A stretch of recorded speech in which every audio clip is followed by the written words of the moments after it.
Chapter 24 shloka. भगवान क्या बोल रहे हैं? भगवान बोल रहे हैं आत्मा नित्य, निराकार और निर्विकार है। आत्मा नित्य है ना। नित्य है मतलब हमेशा है।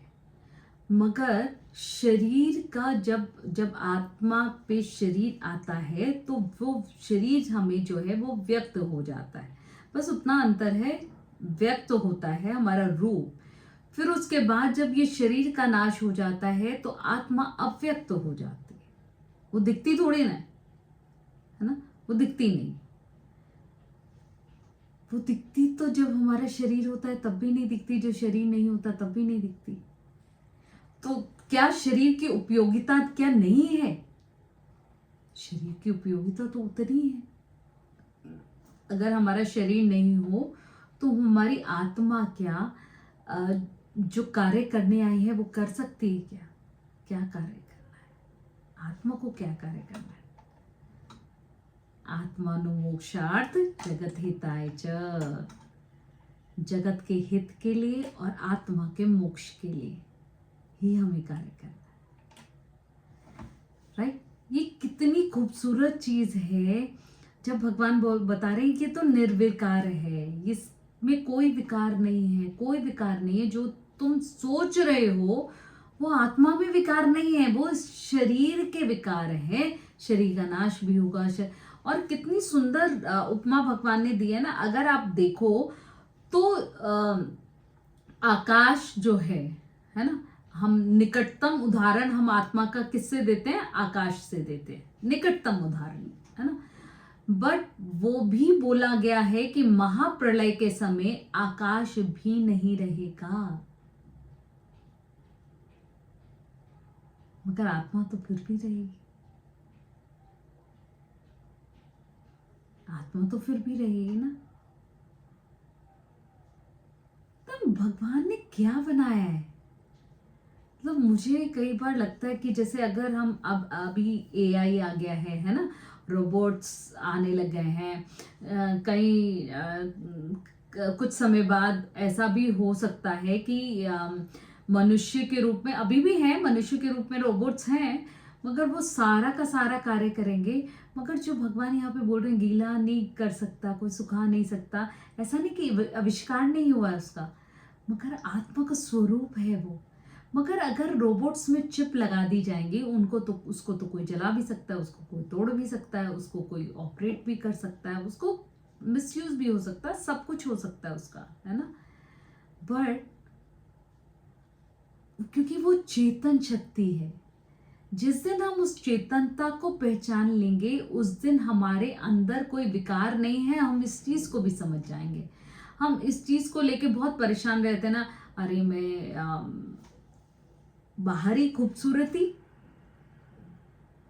क्यों बोलते हैं हम बाहरी खूबसूरती पे हम लगे रहते हैं 24 घंटे। ग्रूमिंग करना क्या बुरी बात है? नहीं, बहुत अच्छी बात है। आपको उसी ने शरीर दिया है, आप उसका मेंटेनेंस करेंगे ही करेंगे, बिल्कुल करेंगे, उसमें कोई बुराई नहीं है।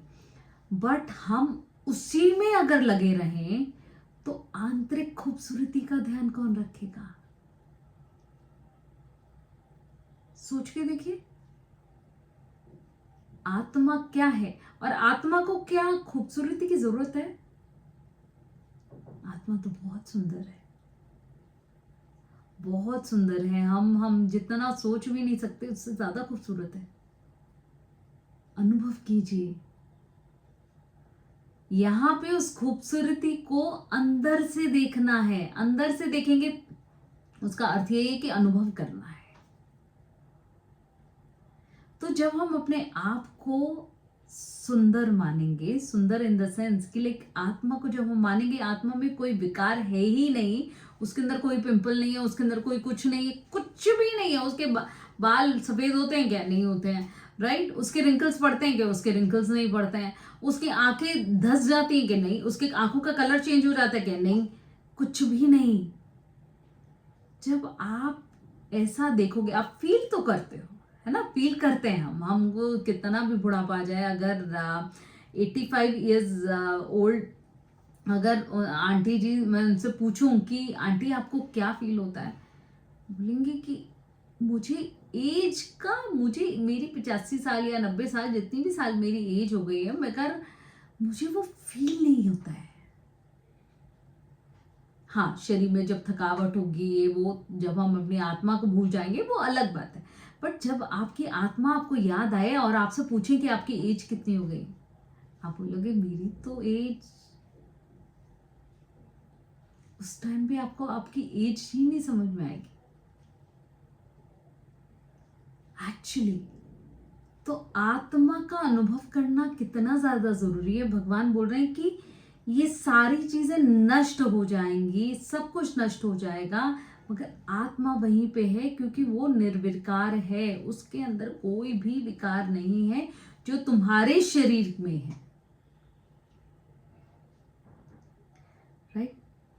वो वैसे ही है, सर्वज्ञ है, उसको कहीं आने जाने के लिए किसी भी टूल की आवश्यकता नहीं है, वो अपने आप में सक्षम है, वो अपने आप में सक्षम है। So beautiful. एक इमेजिन कीजिए, मैं इसके बाद ना थोड़ी देर 5-10 मिनट के लिए मैं आपको जो है मेडिटेशन कराती हूँ, ठीक है। भगवान क्या बोल रहे हैं? भगवान बोल रहे हैं उसका कोई आकार भी नहीं है। अगर तू सोचे कि कई लोग जैसे बोलते हैं ना, वो अंगुष्ठ के जितनी है, राइट, अंगूठे के जितनी है, उसका उसका शेप नहीं, वो अंगूठे के जितनी है, इतनी है, मगर आपने कब देखा कि वो अंगूठे के जितनी है? हो सकता है वो बड़ी हो सकता है वो छोटी हो, मगर संत जन ऐसे ही बोलते हैं कि वो अंगुष्ठ के जितनी है। हो सकता है, क्योंकि वो हमारे हृदय में हमको फील होता है। कहाँ पे स्थान कहाँ है हमारी आत्मा का? हृदय। हृदय क्या है? स्थान है हमारी आत्मा का, ऐसा संत जन बोलते हैं, है ना। जब हम उस स्थान पे केंद्रित हो जाएं तो सोचिए कि हमें क्या कुछ नजर नहीं आ सकता। क्यों? एक एक ना, जब आप समझोगे ना इस चीज को कि बहुत सारे लोग जो भविष्य देख लेते हैं, बहुत सारे लोग जो कि भविष्य देखने के बाद आपको रेमेडीज भी बता देते हैं, बहुत सारे लोग बहुत सारी चीजें करते हैं, राइट। बहुत सारी चीजें, आपके दिमाग में क्या चल रहा है वो आपको बता देंगे, आपके दिमाग में क्या नाम चल रहा है आप वो आपको बता देंगे। अब आपको लगता है कि यार ये क्या मुश्किल है। मैं अपने गुरुजी को, जैसे हम सब साधक जो भी उनसे कोई प्रश्न पूछते हैं कि मेरे साथ ये हो रहा है, मेरे साथ ये हो रहा है, मेरे साथ ये हो रहा है, वो हमेशा एक बात बोलते हैं, बेटा इन छोटी छोटी चीजों पे ना गौर मत करो, ये बहुत छोटी चीज है, ये बहुत छोटी चीज है, रिद्धियां सिद्धियां ये सब आएंगे आपके पास, मगर तूल आप किसको देते हैं? वो आपकी जो आत्मा है वो सब कर रही है, करती पहले भी थी, आपको पहले दिखाई नहीं देता था। एक म्यूजिशियन है, वो जो इल्यूजन क्रिएट करता है, इल्यूजन्स, देखिए ये इल्यूजन्स क्रिएट करता है, और उसमें आप डिल्यूजन अपने आप के लिए क्रिएट करते हो, मगर वास्तव में वो म्यूजिशियन जो है वो ही तो सत्य है। उसने इल्यूजन क्रिएट किया, आपको कुछ दिखाई दिया, राइट। फिर उसके बाद आप डिल्यूडेड हो गए, उस इल्यूजन से डिल्यूडेड हो गए आप, मगर वास्तव में सत्य क्या है? ये कौन कर रहा है? मैजिशियन। मगर हमें दिखाई क्या दे रहा है? जो इल्यूजन। उस इल्यूजन की वजह से हमें क्या हो रहा है? हम डिल्यूडेड हो रहे हैं, हम उस चीज को वास्तव में समझ नहीं पा रहे कि क्या हो रहा है, क्योंकि परतें, इतनी सारी परतें लग गई कि हम उस आत्मा को देख ही नहीं पा रहे, उस आत्मा के दर्शन ही नहीं कर पा रहे जो निर्विकार है, जिसका कोई आकार ही नहीं है, निराकार है, कोई आकार नहीं है। मैंने गुरु नानक देव जी की जितनी भी चलचित्र देखे हैं, मूवीज देखी हैं उनके ऊपर, वो सारे प्रकाश रूप में देखी हैं। राइट, सिखिज्म में ये अलाउड भी नहीं है कि गुरु नानक देव जी कोई बने, है ना, कोई कैरेक्टर उनको प्ले करे, वो प्रकाश रूप में ही दिखते हैं। कैसे प्रकाश रूप में दिखते, पहले मैं सोचती थी कैसे प्रकाश रूप में का अर्थ क्या है, कोई आकार ही नहीं है आत्मा का, कौन सा आकार है,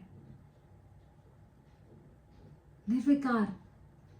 वो जो जो इस चीज को जान गया, देखिए कितनी सुंदर, एक्चुअली देखा जाए तो ईश्वर क्या है, निर्लिप्त है, निर्विकार है, निराकार है, उसका कोई आकार नहीं है, उसका कोई जेंडर नहीं है, उसका कुछ नहीं